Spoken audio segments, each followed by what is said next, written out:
So it is a striking paradox, isn't it, that the psalmist uses as a primary symbol of God, God, the invisible, intangible spirit, unseen, ethereal, and incorporeal, divine, a rock, a most dense physical thing of the material world. You, O Lord, are my rock of refuge.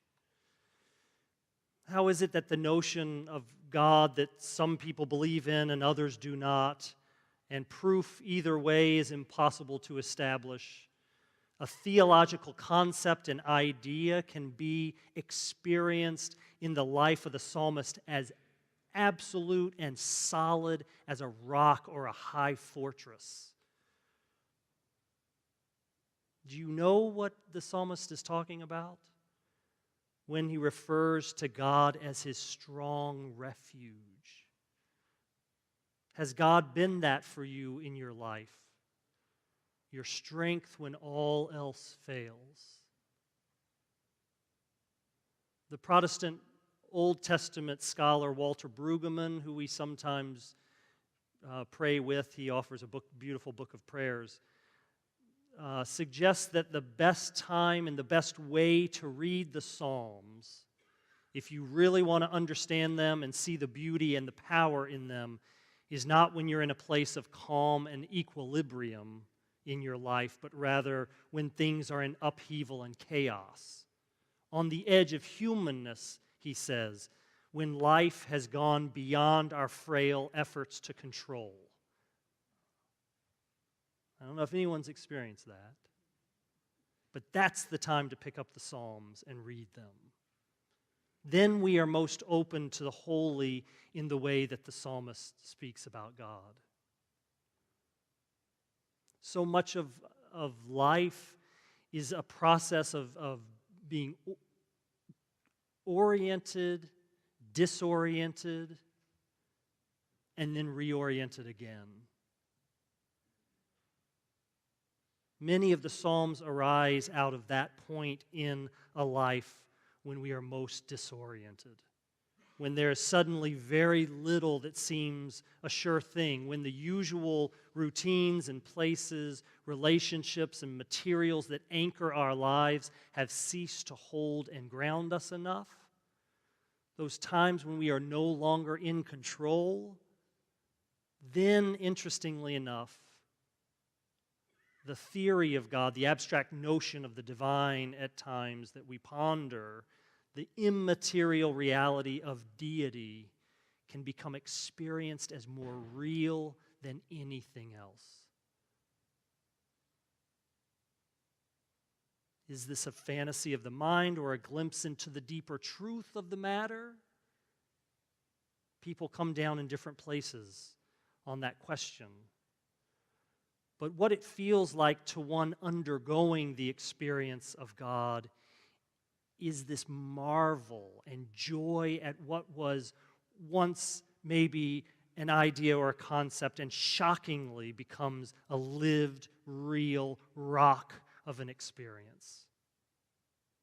And what happens is that the one who experiences it discovers a remarkable reorientation of life where feet are planted on deeper ground suddenly, weight placed on truer terrain, and roots spread into a more firm foundation.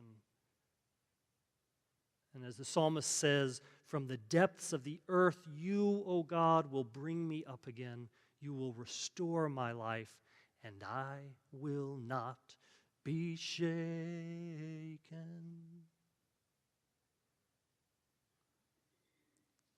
So many of you know that for the last few years in the season of Lent, we've had a program we've called Tuesdays with Jesus, where we've done centering prayer on Tuesday evenings for a half hour, and then we've gathered to listen to one of our community members speak about their work and their faith.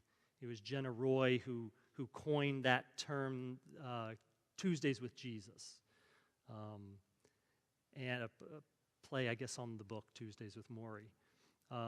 But that's what we've done over Lent, and as we listen to one another and listen to how our faith intersects with our work. This Lent, starting on Tuesdays, we still have about a month to go. Easter is late this year, so Lent starts in March. But the Tuesdays, starting in the Tuesdays in March, we are going to do the same, have the same program, but this time we're going to listen to community members who have had particularly trying experiences in their lives and have turned to God, to their faith, to sustain them. So we're calling it Jesus and Life's Challenges. How people have found the rock and refuge of God in times of crisis, challenge, disorientation in their life. So we've begun to ask a couple of people, but if you have such a story and want to share, please let me or Judy know, and we will put you on the list. Those moments of being saved from the disorientation that we can find our lives in can be a momentary religious experience that comes out of nowhere as simply a gift from God, or the experience of God as our rock and our fortress can be due to a relationship with God that in good times of equilibrium we've been building and developing through prayer, worship, scriptural study, silence, praise. The psalmist says, "You have been my hope since my youth, God. I have ever praised you and become a sign to many, for you are my strong refuge." None of us are free of the disorienting times of stress, chaos, disorder, being out of control. But in the times when our lives do know equilibrium and relative peace, when we are oriented and established on what feels like solid ground for the time being, we can work to develop the relationship with God, with our connection with Jesus, such that when those crises come and the crisis of disorientation hits, as it inevitably will, we can find our footing not on the shifting sand of our relationship with things or even with one another, as important as those are, but on the solid rock of our relationship with God. The building of this relationship can happen through weekly worship attendance, where we practice attentiveness to God together so that for the rest of the week we remember who we are and whose we are, and look for God in the face of the stranger or in moments of sudden grace and blessing. We worship here not 1 hour a week, but ideally we worship here to make of our whole lives an attentive worshiping of the only one worthy to be praised and worshiped, which is God.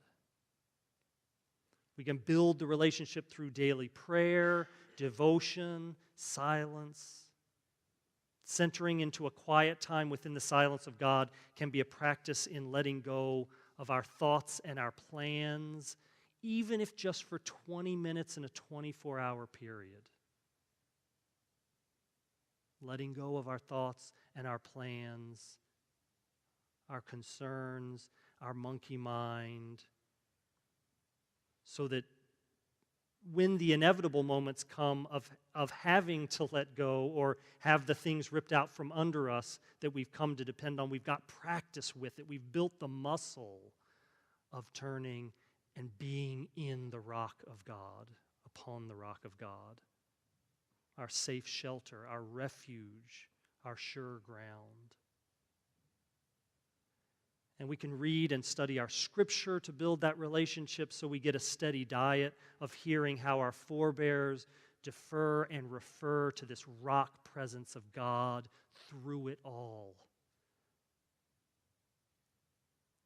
Through such practices, whatever upheavals of the external world occur, they have less power to shake our internal world, rooted now again on the foundation of God. Jesus walked our road and experienced the upheaval and disorientation, the devastation, we might say, of human living.